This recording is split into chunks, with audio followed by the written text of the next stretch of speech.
Debates over integrating devout Muslims into society are not unique to the United States. Effective today, it is illegal to wear a burqa in France or a niqab like this, a Muslim veil that reveals only the eyes. The new law drew protest and confusion on the streets of Paris.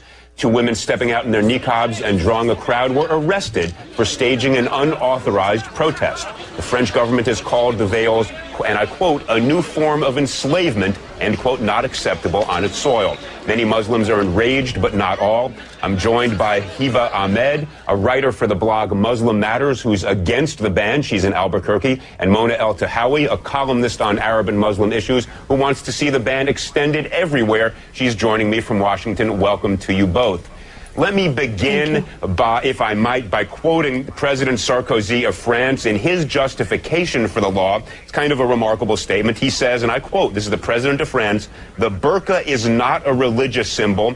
It's a sign of enslavement, of debaseness. I want to say this solemnly. The burqa will not be welcome on the territory of the French Republic. We cannot accept in our country women imprisoned behind a mask, deprived of all social life, of their identity." So, Mona, let me start with you. You want to extend this ban across the world. Do you agree with President Sarkozy that merely because somebody wants to dress like this, they choose to dress like this, they shouldn't be permitted to do so? You know, Elliot, I detest Nicolas Sarkozy. I consider him right-wing and racist, but I also detest the niqab and I detest the face veil. And I say this as a Muslim woman. I think it represents an ideology that does not believe in Muslim women's rights to do anything but choose to cover her face. And I find that I believe that the niqab dangerously equates piety with the disappearance of women. And so I support banning it everywhere because it's not in the Quran, it's not an obligation for a Muslim woman to cover her face. And my talk with you now, with you seeing my face, is going to be very different than if I was sitting here with my face covered. I believe the human face is central to communication. Okay, Mona, the only thing I would observe, and I want to give Hiba a chance to jump in, of course, but I heard you use the singular personal pronoun I many times, and that I have no doubt you believe that, but why should your beliefs ban other people from wearing what they want to wear? That's what I don't get. Hiba, explain to me why you think the ban is a bad idea. I think that it's a bad idea because I think it's yet another example of men telling women how to dress, how to live their life. It's another way to try to control women. And to take it to a government level and to try to legislate the way that a woman dresses is not just wrong and against human rights, but it really violates the whole basis that the democracy and democratic countries are based on. This is a free choice. This is something that I choose to wear. I disagree that it's some right-wing ideology. It is something that is permitted in Islam. I have a master's degree in mechanical engineering, and I am free to do whatever I want, and this is a choice that I want to make. And just because somebody doesn't accept my interpretation of Islam or personally like it, doesn't mean that we can use laws to violate people's freedom of expression and freedom of religion. But let me just ask you this. When you go to the airport, you understand there are going to be obligations. They're going to have to check you for security like they check all the rest. When you get a driver's license, do they take a picture with or without your veil on?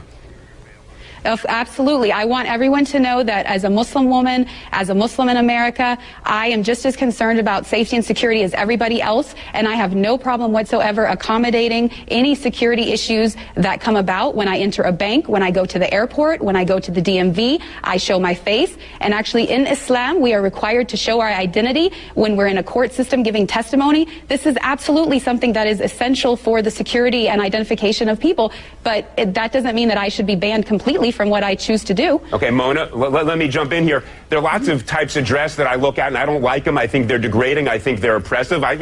Lots of things I see teenagers wearing that, I'm now viewed as old-fashioned by a lot of, my kids perhaps. I don't go around saying we should pass a law banning it. Isn't that fundamentally violative of the First Amendment? What possible reason can there be legally to say to somebody, you can't dress the way you want to dress?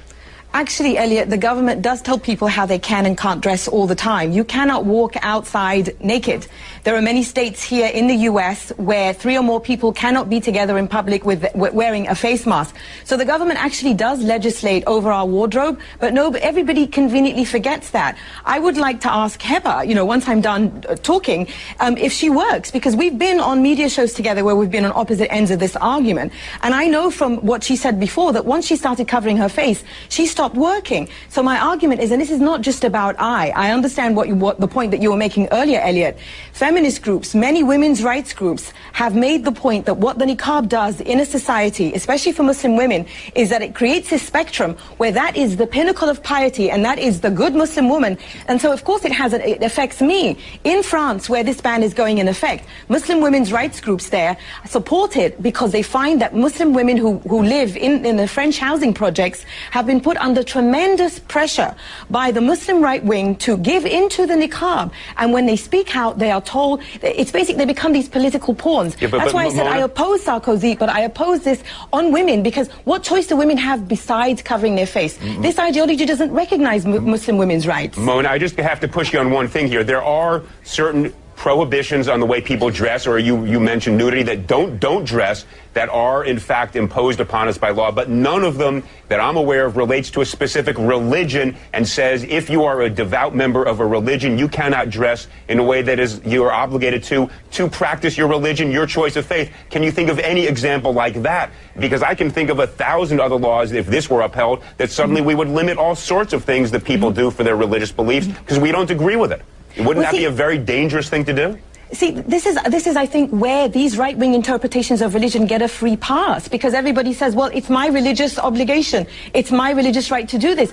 Let's look really at what we're talking about here. We're talking about the disappearance of women justified in the name of them becoming closer to God. So the closer you want to become to God, the less of you, the more you disappear. But this Mona, is not I don't accepted by feel the that majority I of have Muslim disappeared schools of at thought. all. Well, one at a time. I completely disagree. Guys, one at a time. Habib, Hiba, excuse me, jump in. Tell us, has anybody forced you to do this? Is this something you're doing of your own free will?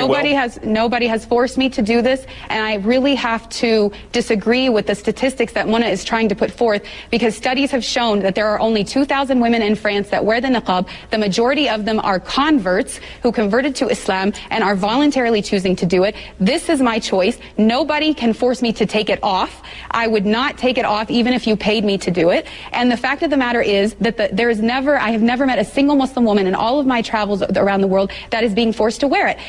I understand Mona does not like it and does not want to wear it personally, but she keeps talking about her own feelings about it, and she wants to use the law to support it. If she wants a diversity in Islamic belief, then she has to accept my version just like she wants me to accept hers. Mona, let me ask you this question. Do you have any evidence to support your statement that women are forced to wear this? And let me ask you this. If women are being forced to do something they don't want to do, there is recourse other than banning this entire mode of dress that is chosen, as we just heard from Hiba, by people who do choose to wear it of their own free will.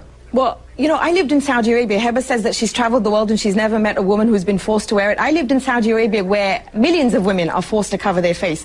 But now that the argument will be, well, that's in Saudi Arabia, not in France. What choice does a woman have when she's told she will burn in hell if she doesn't cover every inch of her body? What kind of a choice is that? So of course these women who convert to this ideology, I've never heard anybody say that. The women who convert to this ideology, who are then told that this is how to be a good Muslim woman, to be close to God, to avoid hellfire, is there really a choice in that?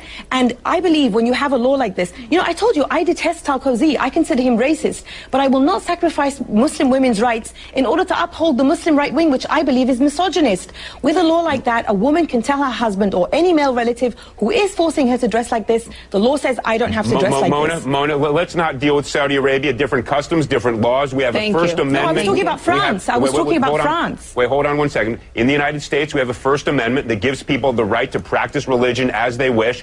Do you not think that a law that in the United States that would ban this form of dress would violate the First Amendment permission to practice religion as each individual sees fit? Well, this comes back to religion again. Everything is allowed just because someone says it's their religious belief. You know what? No, Mona, you're going to jump in. Hold 1 second. It's banned or permitted until there is some compelling state interest on the other side, but it's got to be an overwhelming interest. What is the overwhelming interest that would justify us in banning a type of dress that people choose as a result of their religion? Well, all the reasons I just gave you, but I will repeat. I believe that this is genuinely harmful to Muslim women because it creates this pinnacle of piety in which a Muslim woman is told, this is the closest you can get to God, and she's disappeared.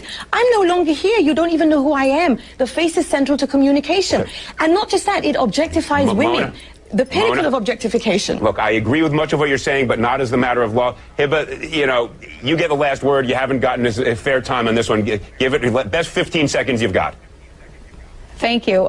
Basically, I want people to know that when I choose to cover this way, it's because I am fighting against a systematic oppression against women in which women's bodies are being sexualized and objectified. This is a different perspective and a different form of empowerment in which I think when I'm in public, my sexuality is in my control and people have to deal with my brain and who I really am and not judge me by my body. And if we want to really talk about the oppressive situation of women, let's talk about all of the eating disorders, all of the plastic surgery, all of the unhealthy diets that are being done, all in the name of having the perfect body. To me, this is liberating and this is empowering. Mona keeps saying, I believe, I believe, I believe. Well, we don't make laws based on what Mona believes or what anybody believes. All right, guys, it's based on whether or not. This is clearly not an issue we're going to resolve in the next 10 seconds. I want to thank you both, Hiba Ahmed and Mona El Tahawi. Clearly a passionate and important debate.